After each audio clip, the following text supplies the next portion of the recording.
पहले यूरोपीय देशों तक रूस ड्रोन भेज रहा था, लेकिन अब बॉम्बर्स और सबमरीन भी नेटो देशों तक पहुंच रही हैं। ये सीधे तौर पर पुतिन का नेटो को चैलेंज है। रूस ये बताना चाह रहा है कि वो कभी भी नेटो देशों पर हमला कर सकता है। रूस के तेवर से नेटो में हड़कंप मचा हुआ है। अब नेटो रूस पर पलटवार का ब्लूप्रिंट बनाने में जुट गया है, जबकि रूस ने आर्कटिक से बाल्टिक सागर तक तैनाती बढ़ा दी है। नाटो देशों में हड़कंप मचा क्योंकि साल के आखिर में कई घटनाएं ऐसी हुई हैं जो रूस के आक्रामक तेवर का संकेत दे रही।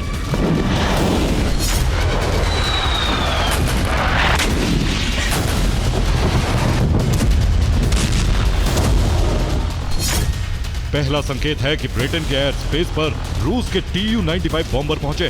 दूसरा संकेत है पोलैंड ने बाल्टिक सागर में रूस के टोही विमान को इंटरसेप्ट किया। तीसरा संकेत है कैलिनिनग्राड में रूस नेवल इन्फेंट्री का विस्तार कर रहा। चौथा संकेत है रूस ने जर्मनी पर हमले की धमकी दी। और पांचवा संकेत है रूस ने ब्रिटेन के कोस्ट के पास न्यूक्लियर सबमरीन भेजी। जबकि इस बीच नाटो देश भी बाल्टिक में बड़े पलटवार की तैयारी कर रहे हैं। बाल्टिक में अपने मिलिट्री बेस पर तैनाती बढ़ाई जा रही।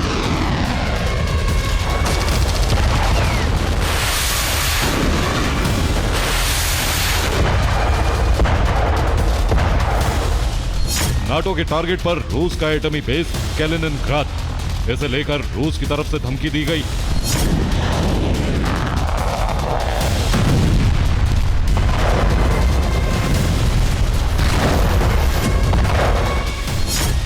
अगर कैलिनिनग्राड की तरफ आंख भी उठाई तो नाटो को अकल्पनीय परिणाम के लिए तैयार रहना होगा। रूस धमका भी रहा है, सुरक्षा चक्रव्यूह भी बना रहा है, साथ ही नाटो देशों के पास अपने विध्वंसक हथियारों को भेज रहा है।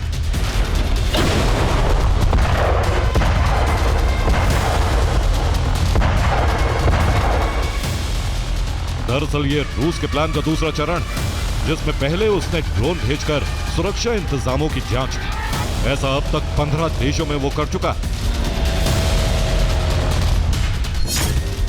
अब रूस ड्रोन के बाद बॉम्बर्स और वॉरशिप सबमरीन पहुंचाकर देखना चाहता है कि यूरोपीय देश किस हद तक पलटवार करते हैं या सिर्फ बयानबाजी करेंगे।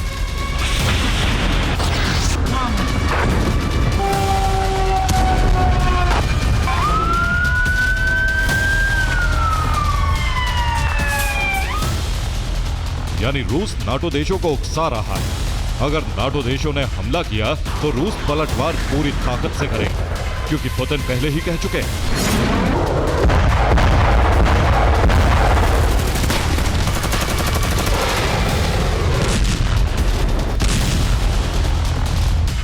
रूस को आत्मरक्षा का अधिकार, और इसी वजह से ऐसा किया गया। लेकिन अब नाटो को सोचना है कि रूस को कैसे रोका जाए, क्योंकि वो बार बार एयर स्पेस और समुद्री सीमा में पहुंचकर सीधा चुनौती दे रहा है।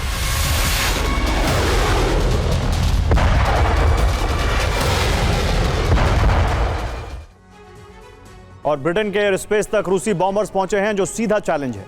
बैरेंट सी से रूस के उत्तरी क्षेत्र से 2 बॉम्बर्स की उड़ान शुरू की थी, जो आगे नॉर्वेयन सी में स्कॉटलैंड के उत्तर पश्चिम तक पहुंचे थे। इसके बाद वो नॉर्थ सी से वापस लौटते दिखाई दिए। नॉर्वेयन सी में ब्रिटेन का एयर स्पेस 22 किलोमीटर तक है।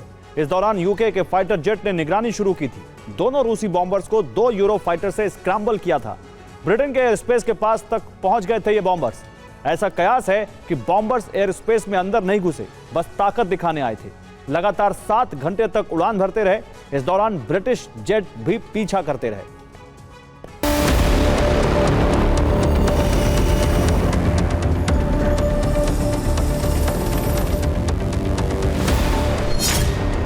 रूस की तैयारी बता रही है कि वह जल, थल और नभ से हमले करने के लिए पूरी तरह से फ्रंट लाइन पर आ चुका है।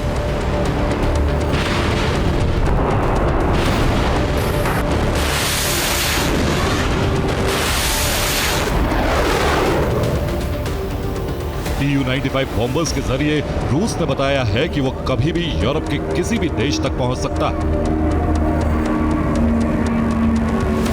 जबकि नाटो ने तुरंत अलर्ट जारी करके रूसी बॉम्बर्स को स्क्रैम्बल किया।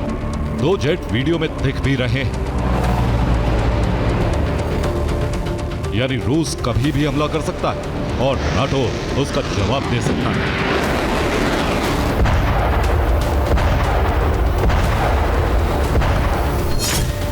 तैयारी इतनी भर नहीं।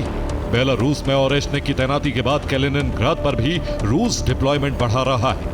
336 सेपरेट नेवल इन्फेंट्री का विस्तार किया जा रहा है। कैलिनिनग्राद की बाल्टियस्क सिटी में सैनिक जमा किए जा रहे हैं, जबकि इससे पहले रूस बेलारूस कैलिनिनग्राद में जॉइंट वॉर ड्रिल भी कर चुके हैं, जिससे बाल्टिक सागर में तनाव बढ़ गया था।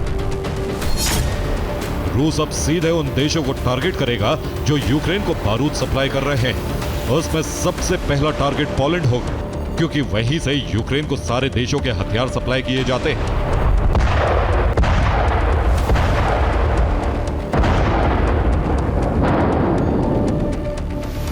अब पुतिन पोलैंड से यूक्रेन को हथियार सप्लाई रूट काटना चाहते हैं और ऐसा नए साल में करके रहेंगे, जिससे बिन हथियार यूक्रेन घुटनों पर आ जाए।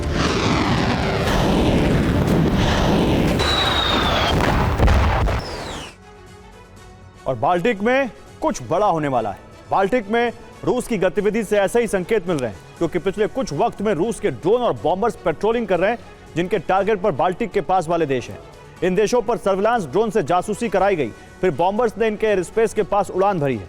अब रूस का पहला टारगेट एस्टोनिया, दूसरा लातविया और तीसरा लिथुआनिया है। इसके अलावा चौथे टारगेट पर पोलैंड, पांचवें टारगेट पर जर्मनी और छठा टारगेट डेनमार्क है।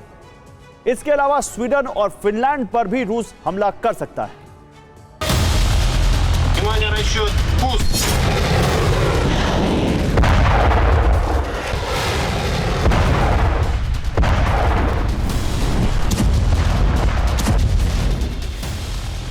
रूस का खतरा इसलिए भी बढ़ रहा है, आसमान से बॉम्बर्स और समंदर में न्यूक्लियर सबमरीन लगातार बाल्टिक में गश्त कर रही है। लेकिन रूस ने पहली बार न्यूक्लियर सबमरीन ब्रिटेन की समुद्री सीमा के पास भेजी। बोरई क्लास की सबमरीन का वीडियो भी आया, जिसमें वो स्कॉटलैंड के पास नॉर्थ सी में देखी गई। बताया जा रहा है बाल्टिक सागर से नॉर्थ सी की तरफ आई। इस दौरान ब्रिटेन ने शिप से रूसी सबमरीन का पीछा किया। हालांकि इंग्लिश चैनल से सबमरीन लौट गई। इस बीच रूस ने जर्मनी की यात्रा पर जाने वाले अपने नागरिकों को रोक दिया। इससे पहले रूस ने धमकी दी थी कि जल्द ही रूसी फौज बर्लिन और पेरिस पर होगी।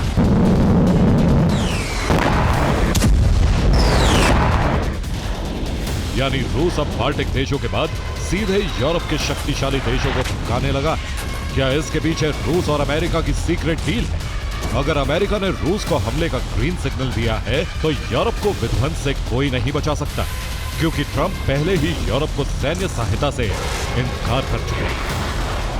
Bureau report, TV9 Bharat.